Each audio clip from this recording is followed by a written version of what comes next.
వక్రతుండ మహాకాయ కోటి సూర్య సమప్రభా నిర్విఘ్నం కురు మే దేవా సర్వకార్యేషు సర్వదా.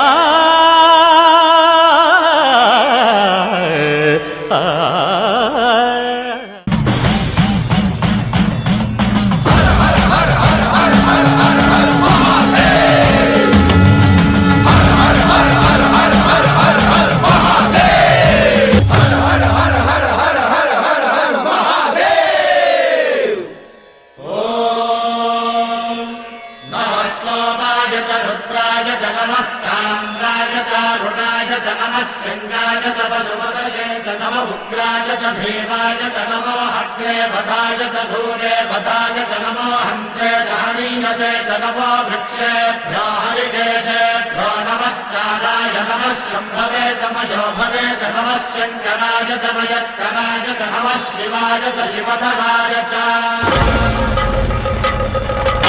कालत्रिकालनेत्रत्रिनेत्रशूलत्रिशूलगात्रम्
शिव शंकर हर हर शंकर जय जय शंकर दिगिरारा प्रिय तांडव शंकर प्रकट शुभंकर प्रलय भयंकर दिगिरारा.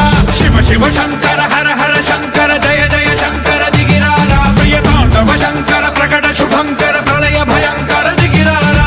ओम परमेश्वरा परा ओम निखिलेश्वरा हरा ओम जीवेश्वरेश्वरा कनरारा ओम मंत्रेश्वरा स्वरा ओम यंत्रेश्वरा स्थिरा ओम तंत्रेश्वरा वरा नावेरा. शिव शिव शंकर हर हर शंकर जय जय शंकर दिगिरारा प्रिय तांडव शंकर प्रकट शुभंकर प्रलय भयंकर दिगिरारा.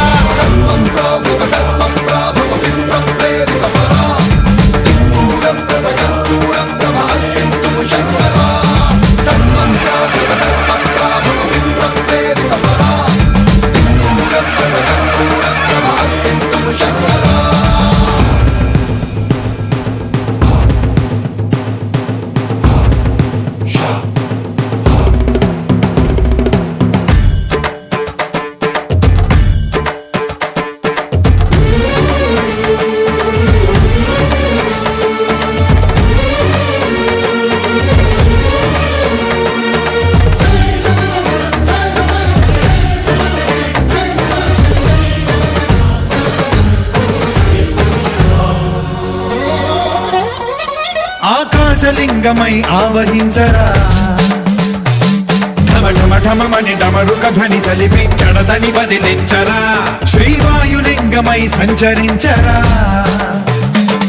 అడువడువడువున తన తనువున నిలిచి చలనమే కలిగించరా. భస్మం చేసే అసురునే అగ్నిలింగమై ప్రవికార వరదై ముంచై జలలింగమై ఘోరా వరమై వసమై ప్రబలమౌ భూలింగమై బలమిడరా. జగమే నడిపే పంచభూతలింగేశ్వర కరుణించరా. శివ శివ శంకర హర హర శంకర జయ జయ శంకర దిగిరారా ప్రియ తాండవ శంకర ప్రకట శుభంకర ప్రళయ భయంకర దిగిరారా.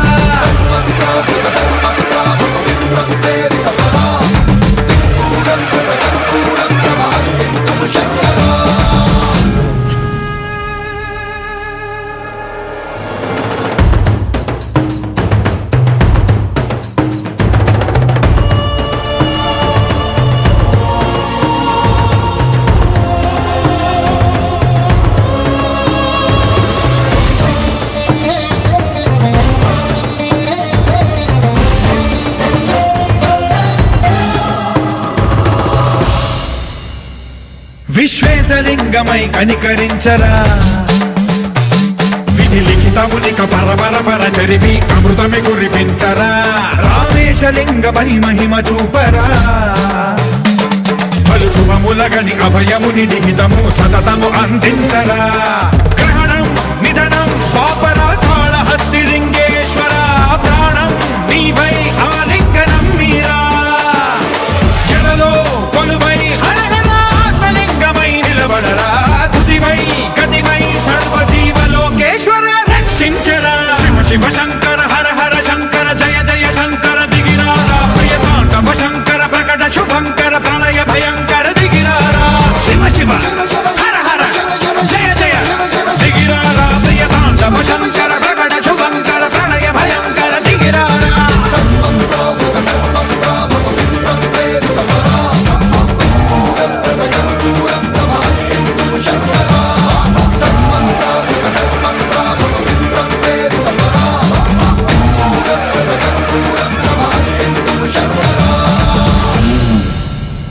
అదివో అల్లదిగో శ్రీహరివాసము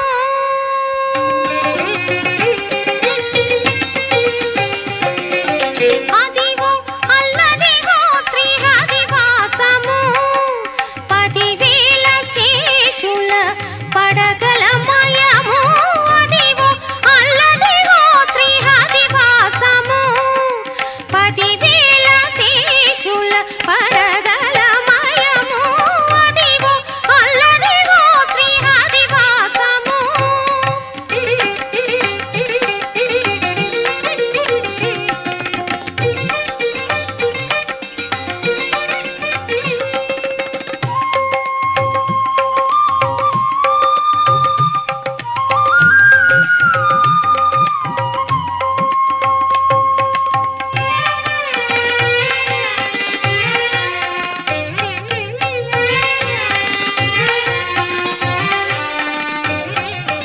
అతి వెంకటాచలమఖిలోన్నతము అదివో బ్రహ్మాదులకపురూపము అతి వెంకటాచలమఖిలోన్నతము అదివో బ్రహ్మాదులకపురూపము అదివో నిత్య నివాసమఖిల మునులకు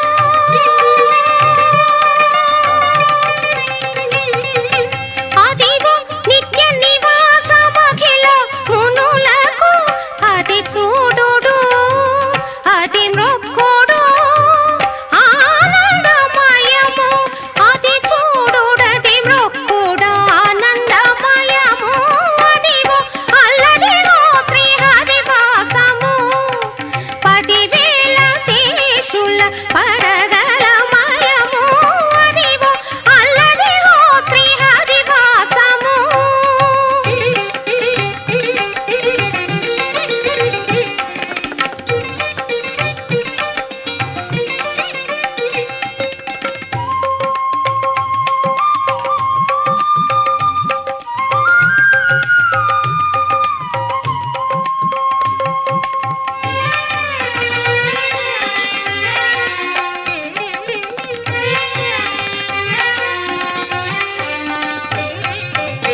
చెంగట నల్లదివో శేషాచలము నింగినున్న దేవతల నిజవాసము చెంగట నల్లదివో శేషాచలము నింగినున్న దేవతల నిజవాసము ముంగిట నల్లదివో మూలనున్న ధనము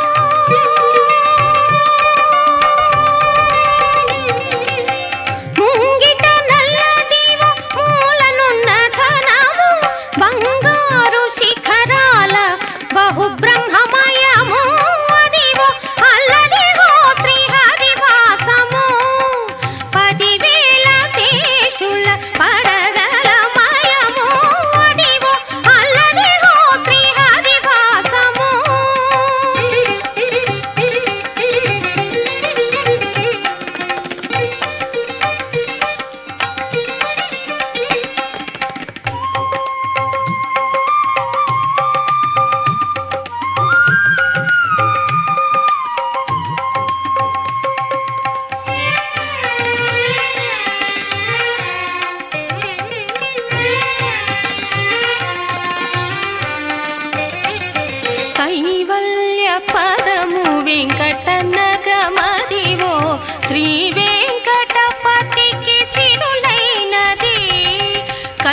కైవల్య పదము వెంకట నగమదివో శ్రీ వెంకటపతికి సిరులైనది భావింప సకల సంపద రూపమదివో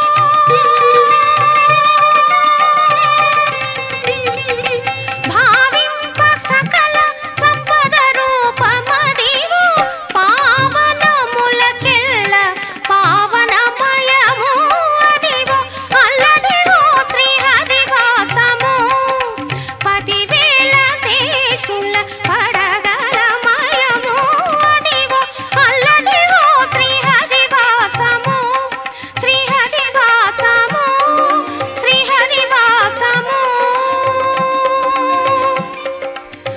అదివో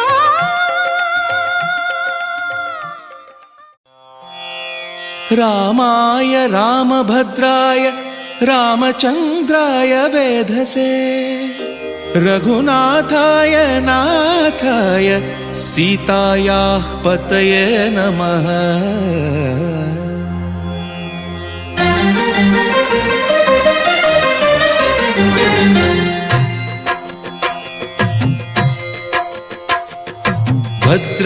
భద్రశైలరాజమందిర శ్రీరామచంద్ర బాహుమధ్య విలసితేంద్రియ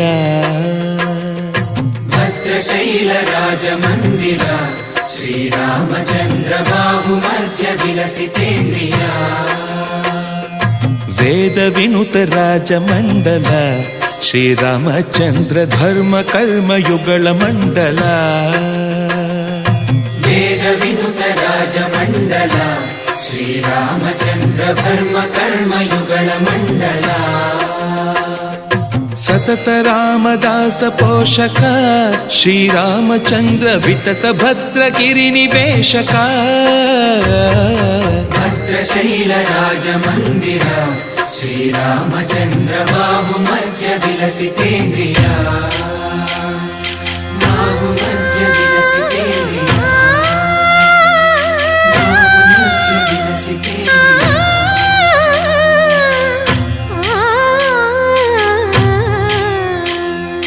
కోదండ రామ కోదండ రామ కోదండ రామ పాహి కోదండ రామ కోదండ రామ కోదండ రామ కోదండ రామ పాహి కోదండ రామ నీదండ నాకు నీవెందు బోకు వాదేల నీకు వద్దు పరకు కోదండ రామ కోదండ రామ కోదండ రామ పాహి కోదండ రామ తల్లివి నీవే తండ్రివి నీవే దాతవు నీవే దైవము నీవే కోదండ రామ కోదండ రామ రామ రామ రామ కోదండ రామ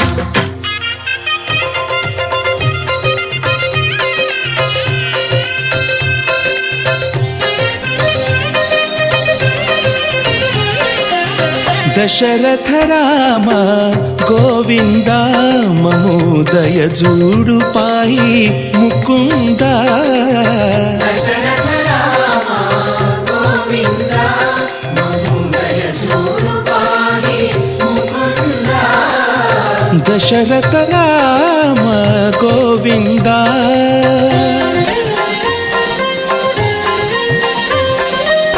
దశముఖ సంహార ధరణి జపతి రామ శశిధర పూజిత శంఖ చక్రధర దశరథ రామ గోవింద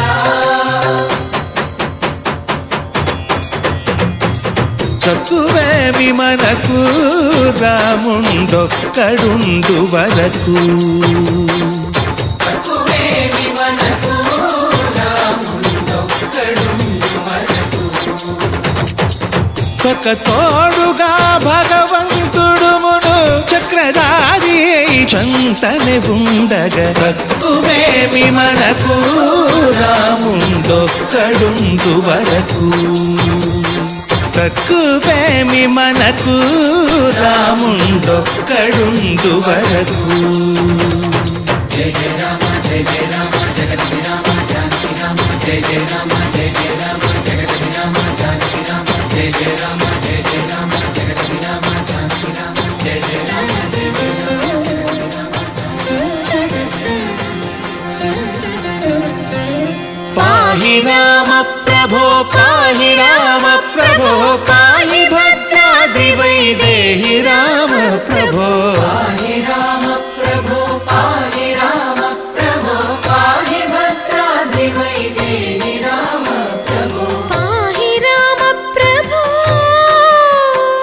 చరణములే నమ్మితి నీ దివ్య చరణములే నమ్మితి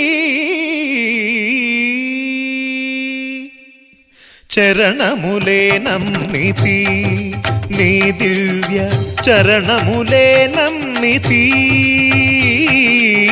చరణములే నమ్మితి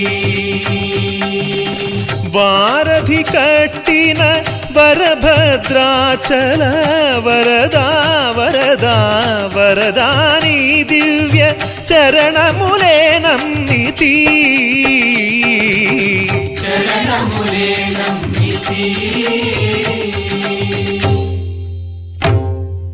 పావన రామ నామ సుధారస పానము చేసేదెన్నటికో సేవించియు శ్రీహరి పాదంబులు చిత్తము నుంచేదెన్నటికో రామ రామ జయ సీతారామ రఘుకుల సోమ రణభీమ రామ రామ జయ సీతారామ జగదభిరామ జయ రామ చంచల గుణములు మాని సదా నిశ్చలమతి ఉండేదెన్నటికో పంచతత్వములు తారక నామము పఠించుట నాకెన్నటికో రామ రామ జయ సీతారామ రఘుకుల సోమ రణభీమ రామ రామ జయ సీతారామ జగదభిరామ జయ రామ నందబాలం భజరే నందబాలం. శ్రీ గురుభ్యో నమః. అమావాస్య సోమవారము నోము చాలా విశేషమైనటువంటి నోము, ఎన్నో పుణ్య ఫలితాలను ఇచ్చేటువంటి నోము. ఆ నోమును చక్కగా ఆచరించినటువంటి తల్లి శారదమ్మ తల్లి. ఆ శారదమ్మ తల్లి శ్రీ శోభకృత్నామ సంవత్సర వైశాఖ మాసంలో ఈ నోమును చక్కగా గుంటూరులోని యాజ్ఞవల్క క్షేత్రము, ఆ క్షేత్రములో ఈ నోముకు సంబంధించిన ఉద్యాపన కూడా చేసుకున్నారండి. ఆ వాటి విశేషాలు చెప్పుకుందాం మనం.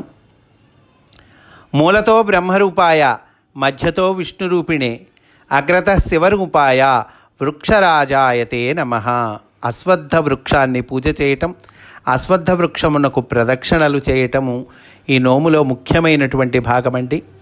అమావాస్య సోమవారము కలిసి వచ్చినప్పుడు చక్కగా ఇట్లా చెయ్యాలి. అలా చేసినటువంటి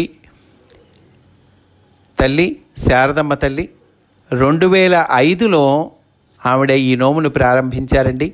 అప్పటి నుంచి ఈ 18 సంవత్సరాల పాటు కూడా ఎప్పుడు అమావాస్య సోమవారం కలిసి వచ్చినా కూడా ఈ విశేషమైనటువంటి పూజ, ఈ భక్తి అన్నీ ఆవిడ ఆచరించారు.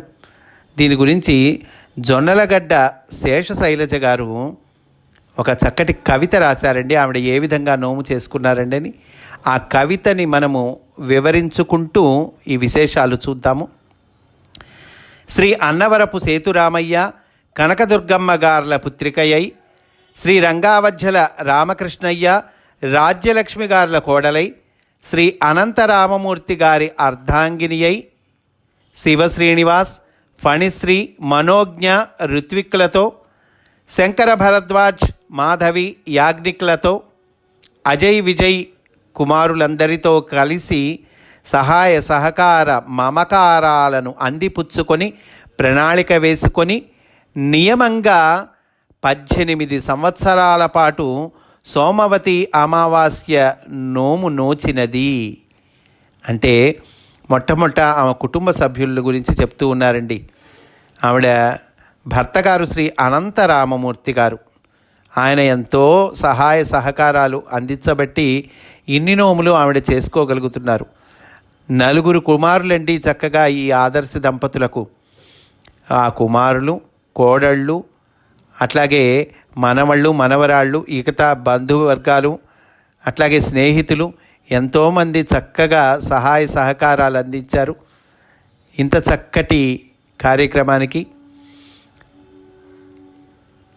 అనంత నామాలను 108తో అనంత రూపాలను 108తో అనంత కళ్యాణ గుణములను 108తో చెప్పే వేద ప్రమాణం ఋగ్వేదం. అందుకే 108 మంది చేత చక్కటి శాస్త్రీయమైన చీరకట్టును కట్టించిన ఘనత దక్కించుకున్నారు. 108 మంది ముత్తైదువుల్ని పిలిచారండి ఆ ఉద్యాపన రోజు. 108 మంది చేత కూడా చక్కగా శాస్త్రీయమైనటువంటి చీరకట్టును కట్టించారు. అంటే ఆ నోము ఉద్యాపన అందుకోవటానికి సంప్రదాయ వస్త్రధారణలో రావాలి. అలా చక్కగా ముత్తైదువులు 108 మంది వచ్చారండి. ఇచ్చిన ప్రతి వస్తువులోనూ ప్రత్యేకత, ఉపయుక్తం, పదిలంగా కలకాలం ఉంచుకునేవిగా ఎన్నుకోవడం. అంటే ఈ 108 ముత్తైదువులకి 108 రకాల వస్తువులను ఆవిడ ఏర్చి కూర్చి ఈ 108 రకాల వస్తువులను ఒక ప్యాకేజ్గా ఒక బ్యాగ్లో ఆ బ్యాగ్ అందించారండి. చాలా విశేషం. ఆ 108 రకాల వస్తువులు ఏమిటండి అంటే కనుక అది వాళ్ళకు ఉపయోగపడేటువంటి వస్తువులు ఇవ్వాలని నోములో ఉంటుంది. ఈ కాలములో ప్రస్తుత సమాజంలో ఏం ఉపయోగపడతాయి అని చక్కగా ఆలోచన చేశారు శారదమ్మ గారు. ఉపయుక్తం, ఉపయోగపడాలి, పదిలంగా కలకాలం ఉంచుకునే విధంగా ఉండాలి. అలాంటి వస్తువులు అంటే మనం పొద్దున లేస్తే వాడుకునేటువంటి బ్రష్ దగ్గర నుంచి, తర్వాత వంటలో మనం ఉపయోగించుకునేటువంటి వస్తువుల దగ్గర నుంచి, ఆ తర్వాత పడుకోవటానికి వాడుకునే వస్తువులు, అట్లా మొత్తం అన్ని రకాలుగా ఏ వస్తువులు కావాలి అనేటువంటిది ఆలోచించారండి. పుష్పాలు ఉన్నాయి, ఇందులో ఫలాలు ఉన్నాయి, ప్రత్యేకత, ఉపయుక్తం, పదిలంగా కలకాలంగా ఉంచుకునేవిగా ఎన్నుకోవడం ఒక గొప్ప కళ. వాటిని పరమ పదిలంగా పొందికగా అందించటంలో అందవేసిన చేయగల ఇల్లాలు. అటువంటి ఋగ్వేద భాగమైనది వత్స. ఉపాధ్యాయ వృత్తి అనే సామాన్య అర్థంలో చూచిన ఎందరికో నోముల మార్గదర్శి వారింటి కోడలు 108 నోముల అద్భుత పంటగా చేసిన మహాక్రతువు గురించి విన్నా, కన్నా, చూసిన వారందరితో పాటు అందుకున్న మనందరికీ సంతోషానందాల మూటయే కదా. వేదశ్రద్ధయే మూలంగా కల ఇల్లాలు అత్తవారింటికి పుట్టింటికి పేరు ప్రతిష్టలు తెచ్చు పుత్రికయే పుత్రిక అని శాస్త్రం చెప్పినట్లు ఇందరి ఆదరాభిమానాలు చూరుగన్న కొంటున్న కొనబోతున్న మీ సౌశీల్యానికి, సద్భావనకు, సదాచార సంపన్నతకు, నియమ నిష్టలతో నోములను ఆచరిస్తున్న మీకు ఏమివ్వగలం? కేవలం మాకు తోచిన చిన్న మాటలను మూటగట్టి ఈ అక్షర రూపంలో పేర్చడం తప్ప. శారద అన్న పేరులో గల శరత్కాల స్వచ్ఛత, తెల్లని మనస్సు, ఎల్లరకు ఆనందదాయకం, జ్ఞాన సముపార్జన చేయాలనే తపనయే తపస్సుగా భవిష్యత్తులో నోముల గురించి కదిలే ఎన్సైక్లోపీడియాలా ఉంటారనడంలో ఆవగింజంతైన అతిశయోక్తి లేదు కదా. ఇప్పుడు ఎన్నో నోములు ఆచరించారండి. 1 కాదు, 2 కాదు, ఎన్నో నోములు. నోముల గురించి ఏమైనా డౌట్ వచ్చినా ఈ గుంటూరు జిల్లాలో నాకు తెలిసి దాన్ని సాధికారకంగా సందేహాన్ని తీర్చగల వాళ్ళు ఎవరు అంటే మనం మొట్టమొదటి చెప్పుకోవాల్సినటువంటి వాళ్ళు శారదమ్మ తల్లి గారు అని చెప్పవచ్చండి. అంతటి స్త్రీమూర్తి, శుభమూర్తి, సౌభాగ్యమూర్తి, శుభములను వెలుగుతులతో ఇచ్చు శారదామూర్తికి నమస్సులతో ప్రేమపూర్వకంగా సమర్పిస్తున్న అక్షర సుమమాల అని శ్రీమతి జొన్నలగడ్డ శేషశైలజ గారు చక్కటి కవితను అందించారండి. ఆ కవిత కూడా మనము చెప్పుకున్నాము ఈ నోము విశేషాలతో పాటు. స్వస్తి. శ్రీ గురుభ్యో నమః. ఒక నోము కథను మనము చెప్పుకోబోతున్నాము. ఈ నోము చాలా విశేషమైనటువంటిది, ఎన్నో పుణ్య ఫలితాలను ఇచ్చేటువంటిది. జ్యోతిష్శాస్త్ర ప్రకారము కూడా చాలా ప్రాముఖ్యత వహించినటువంటి నోమండి. ఆ నోము పేరు అమావాస్య సోమవారపు నోము. అమావాస్య మనము అది మంచి రోజు కాదు అని ఏదో అంటుంటాం, కానీ అది పొరపాటండి. అమావాస్య లౌకికమైనటువంటి విషయములు కాకుండా ఆధ్యాత్మికపరమైనటువంటి విషయములకు భగవత్ ప్రార్థన, భగవంతుడి ఆరాధన, ఒక పూజ, ఇటువంటి వాటికి అమావాస్య కూడా చాలా విశేషమైందని చెప్తారు. ఈ అమావాస్య సోమవారంతో కలిస్తే ఇంకా విశేషమటండి. కనుక అమావాస్య సోమవారము అని ఒక నోము ఉంది. ఆ నోము కథ మనం చూద్దామండి. భీష్ముడు ధర్మరాజుకు చెప్పాడండి ఈ నోము, ఈ విశేషము అంతా కూడా. ఈ కథలోకి వెళితే కనుక ఒక బ్రాహ్మణునికి 7 కుమారులు, ఒక కుమార్తె ఉన్నారు. అతని కొడుకులకు అందరికీ వివాహం అయింది, కూతురికి ఇంకా వివాహం కాలేదండి. అయితే వాళ్ళ ఇంటి దగ్గరికి ప్రతిరోజు కూడా ఒక బ్రాహ్మణుడు వచ్చేవాడు. ఆ బ్రాహ్మణుడు ఈ కోడళ్ళనందరినీ కూడా సౌభాగ్యవతి భవ, దీర్ఘ సుమంగళీ భవ అని ఆశీర్వదించి, కూతురిని మటుకు ధర్మాత్మురాలవు అగుదువుగాక అని ఆశీర్వదించేవాటండి. చూడండి, కోడళ్ళనేమో ఒక రకంగా ఆశీర్వదించేవాట, కూతుళ్ళని ఒక రకంగా ఆశీర్వదించేవాట. అంతా ఈ కుమార్తె వెళ్ళి వాళ్ళ తల్లిగారికి చెబుతుంది. ఆ తల్లిగారు ఒకరోజు ఆ బ్రాహ్మణ్ణి అడుగుతుందండి, అమ్మ, అయ్యా మీరేమిటి వేరుగా కుమార్తెను ఆశీర్వదించడానికి కారణం ఏమిటి అంటే, అప్పుడు ఆ బ్రాహ్మణుడు చెప్తాడు, అమ్మ, మీ అమ్మాయి వివాహ సమయములో సప్తపది జరుగుతూ ఉన్నప్పుడు ఈ అమ్మాయికి వైధవ్యము ప్రాప్తిస్తుంది. కనుక ఈ వైధవ్యాన్ని ఆవిడ తట్టుకొని నిలబట్టడం కోసము ఆ ధర్మాన్ని ఆచరించటం అవసరం. అందువల్ల ధర్మాత్మురాలవు అవుదువుగాక అని నేను దీవిస్తూ ఉన్నాను అని చెప్తాడండి. అది విని పాపం తల్లిదండ్రులు బాగా దుఃఖిస్తారు. అంతే కదండి, కుమార్తెకు వైధవ్యం అంటే ఏ తల్లిదండ్రులకు దుఃఖం ఉండదు. సరే, ఆ బ్రాహ్మణుణ్ణే అడుగుతారు, అయ్యా ఈ వైధవ్యము నుండి కాపాడే ఉపాయము చెప్పవలసినది అని ఆ బ్రాహ్మణుని ప్రార్థిస్తారు. అందులోకి అతడు ఏం చెప్తాడంటే, సప్త సముద్రములకు ఆవల వైపున చాకలి పోలి కలదు. ఒక ఆవిడ ఉన్నదయ్యా, ఈ సింహళ ద్వీపము, ఈ సముద్రము దాటి అవతలికి వెళ్ళాలి. అక్కడ ఒక సోమ అనేటువంటి ఒక చాకిత కలదు.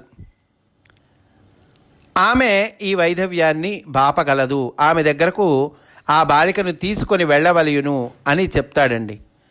సరే, బాగానే ఉంది. ఈ సముద్రాన్ని దాటి ఆ చాకలిపోలికి దగ్గరికి తీసుకెళ్ళగల వాళ్ళు ఎవరు అనే ప్రశ్న వచ్చేసరికి అందరూ భయపడతారు.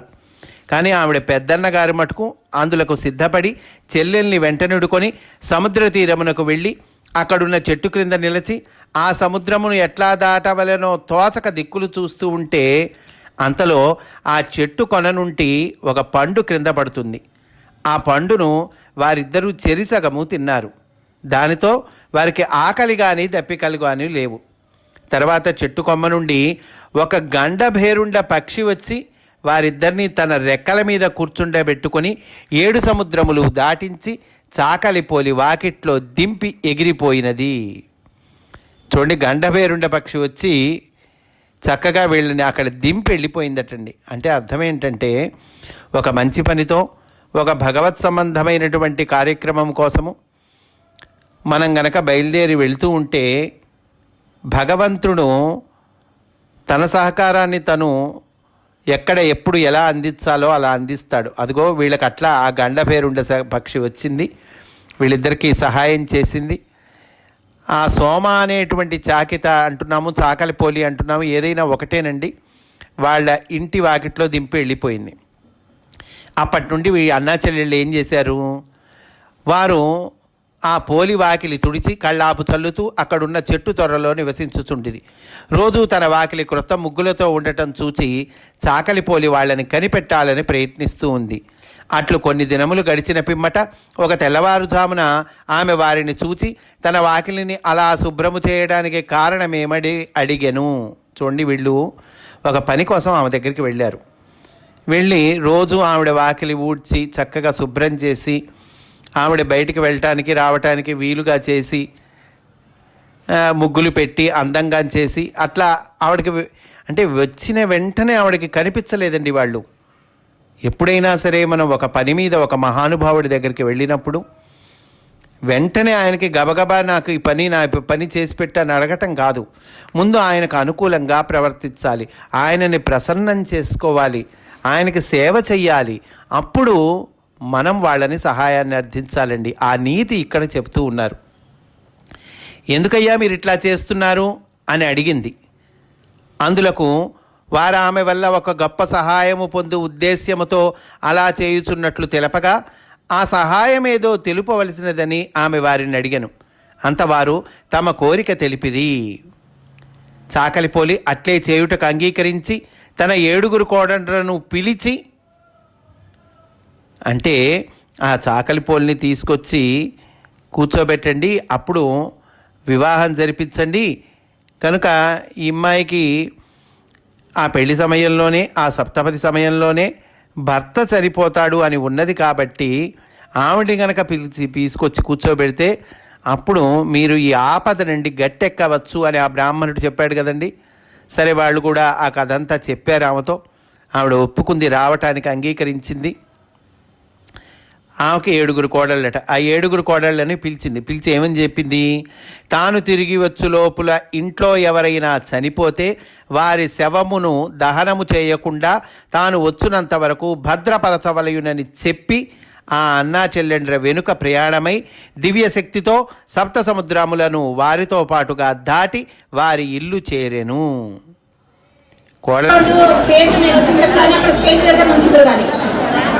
అమావాస్య సోమవారాల నోము చేసే వాళ్ళకి ఎవరు అడ్డం రావద్దు. ఆ నోముని ఆశాంత నిర్విఘ్నంగా కొనసాగించనివ్వండి. నోము మీ అందరికీ తెలుసు, మన ఆడవాళ్ళందరికీ తెలిసింది. కానీ ఆవిడ పాపం ఒక యజ్ఞం కాగా అనుకొని 18 ఏళ్ల నుంచి ఒక్కొక్క వస్తువు నుంచి చాలా కష్టపడి, అంటే ఇష్టపడి చేస్తూ ఉన్నారు. ఇష్టంలోనే కష్టం ఉన్నప్పుడు అది మనకు తెలియదు. వాళ్ళని పిలిచి చెప్పిందట, మన ఇంట్లో ఎవరైనా కనుక నేను వచ్చేలోపు ఎవరైనా చనిపోతే వాళ్ళకి దహన సంస్కారాలు అవేం చేయొద్దు, ఆ శరీరాన్ని మటుకు జాగ్రత్తగా భద్రపరచండి, కాపాడండి అని చెప్పిందటండి. పిమ్మట ఆమె బాలికకు వివాహము చేయమని చెప్పాను. సరే, వివాహం నిశ్చయమైంది. వివాహంకి చేయమని సరే ఇప్పుడు చెయ్యండి అని చెప్పింది ఆవిడ. ఆ వివాహ సమయమున సప్తపాదములు త్రొక్కుచున్నప్పుడు ఆ బాలిక యొక్క వరుడు చనిపోయెను. అప్పుడు ఆ చాకలిపోలి తన అమావాస్య సోమవారముల నోము ఫలము ధారపోసి పెండ్లి కొడుకును బ్రతికించి ఆ బాలిక వైధవ్యమును పోగొట్టెను. ఈవిడ ఎందుకు అంత దూరం వెళ్ళి ఈవిడ్ని తీసుకొచ్చుకున్నారు వీళ్ళంటే, ఇదిగో ఈవిడ ఈ అమావాస్య సోమవారము నోము చక్కగా ఆచరించినటువంటి తల్లండి. అందువల్ల ఆవిడని తీసుకొచ్చుకొని కూర్చోబెట్టుకుంటే ఏమైంది, ఆవిడ ఇట్లానే అనుకున్నప్పుడు వివాహము, ఆ వివాహంలో ఆ పెళ్లి కొడుకు చనిపోవటము, అప్పుడు ఆమె చేసుకున్నటువంటి నోము యొక్క ఫలము ధారపోసి ఏం చేసింది, పెళ్లి కొడుకును బ్రతికించింది. అంటే చనిపోయిన వాడిని కూడా మళ్ళీ చక్కగా జీవంతో నిలబెట్టేటువంటి అంత గొప్ప నోమండి ఇది. అంత గొప్ప ఫలితాన్ని ఇచ్చేటువంటి నోము. అక్కడి వారందరూ ఈ మహత్తును గాంచి దిగ్భ్రమాయత్త చిత్తులై ఆమెను స్తుతించిరి. అట్లు పోలి తన వ్రతఫలము దారపోయుటచే ఆమె పుత్రులు 7 ఇంటి వద్ద చనిపోయిరి. ఫలితంగా ఏమైంది పాపం, ఈమెకి ఈ వ్రతఫలాన్ని దారపోసి ఈ పెళ్లి కొడుకుని బతికించింది. తత్ఫలితంగా ఆమె కొడుకులు 7 చచ్చిపోయారటండి. అప్పుడు పోలి తన వ్రత ఫలితము ధారపోయుటచే ఆమె పుత్రులు 7 ఇంటి వద్ద చనిపోయిరి. ఆ సంగతి ఆమె గ్రహించి పెండ్లి వారి వద్ద సెలవునంది ఇంటి ముఖము పట్టినది. ఇంకా సరే గ్రహించింది ఈవిడ, పెళ్లివారి వద్ద సెలవు తీసుకుంది, ఇంటికి ప్రయాణమైందండి. తిరిగి వెళ్తూ ఉన్నప్పుడు మళ్ళీ అమావాస్య సోమవారం వచ్చింది. ఆ అమావాస్య సోమవారం వస్తే దారిలోనే ఆవిడ ఏం చేసింది, ఒక దేవాలయంలో చక్కగా ఒక అశ్వత్థ వృక్షం ఉంటే ఆ అశ్వత్థ వృక్షమును కాంచి 108 గువ్వరాళ్లను చేత పెట్టుకొని ఆ చెట్టునకు 108 ప్రదక్షిణలు చేసెను. తోడనే ఆమె ఇంటి వద్ద చచ్చిపొడి ఉన్న 7 కొడుకులు బ్రతికిరి. ఎప్పుడైతే దోవలో ఈవిడ మళ్ళా ఆ వ్రతాన్ని చక్కగా ఆచరించిందో అప్పుడు ఇంటి దగ్గర చనిపోయి ఉన్నటువంటి 7 కొడుకులు కూడా చక్కగా బ్రతికారటండి. పిమ్మట ఆమె ఇంటికి వెళ్ళెను. ఆమెను చూచి ఆమె కోడండ్రు అంతకు పూర్వము జరిగిన వింత చెప్పి దానికి కారణము ఏదై ఉండునో తమకెరిగింప కోరిరి. ఆమె వారితో జరిగినదంతయు అమావాస్య సోమవారపు నోము ఫలము అని తెలిపి వారి చేత కూడా ఆ వ్రతము సక్రమముగా చేయించి సుఖముగా ఉండెను అని అంటున్నారండి. ఈ వ్రతమును అనర్చు పద్ధతి కూడా ఇచ్చారు. ఈ వ్రతము అమావాస్య సోమవారములందు చేయాలి. అశ్వత్థ వృక్షము అంటే రావి చెట్టు అండి. ఈ రావి చెట్టుకు 108 ప్రదక్షిణాలు చేయాలి. మూలతో బ్రహ్మరూపాయ, మధ్యతో విష్ణురూపిణే, అగ్రతో శివరూపాయ, వృక్షరాజాయతే నమః అనే మంత్రోచ్చారణము చేయాలండి. అశ్వత్థ వృక్షం అంటే దేవతా వృక్షం అండి. అసలు ఇంకా సింపుల్గా చెప్పుకోవాలంటే అశ్వత్థ వృక్షం అంటే నారాయణుడే, భగవంతుడే. అట్లా ప్రదక్షిణ చేసేటప్పుడు ఒక్కొక్క పర్యాయము ఒక్కొక్క ఫలము కానీ రత్నము కానీ చెట్టు మొదట వేయాలి. ఆ విధంగా ప్రదక్షిణాలు పూర్తి చేసి ఆ వృక్షము దగ్గరే 5 సేర్ల బియ్యముతో మండపము చేసి లక్ష్మీనారాయణ ప్రతిమ బంగారముతో చేయించి ఆ మండపంలో ఉంచి తర్వాత లక్ష్మీనారాయణ పూజ, అష్టదిక్పాలకుల పూజ యథావిధిగా, ఇంకా పూజా ప్రార్థన ఇవన్నీ చక్కగా యథావిధిగా చేయాలండి. పిమ్మట ఆ బియ్యపు మండపమును ఒక బ్రాహ్మణ శ్రేష్ఠునకు ధారపోసి ఆ 108 ఫలములు కానీ రత్నములు కానీ ఇంకా విశేషమైనటువంటి ముత్తైదువులకు ఇచ్చేటువంటి వస్తువులు ఆ 108 ముత్తైదువుల్ని పిలిచి పంచి పెట్టవలెను అని ఈ నోము విధానము కూడా మనకు తెలియచేస్తూ ఉన్నారండి.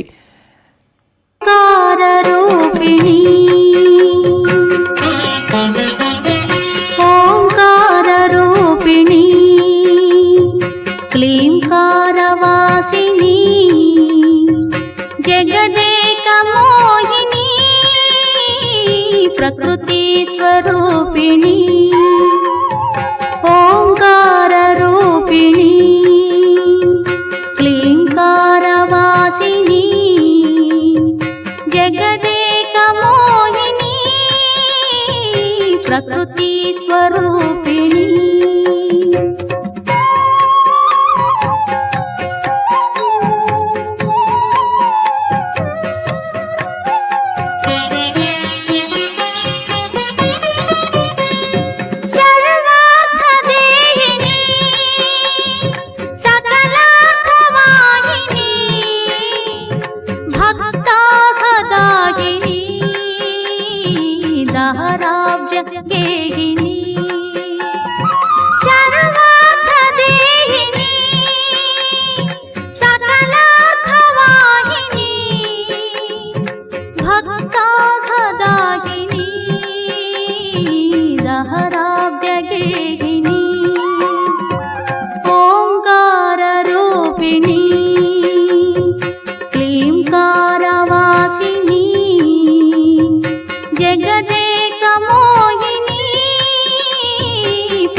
శ్రీ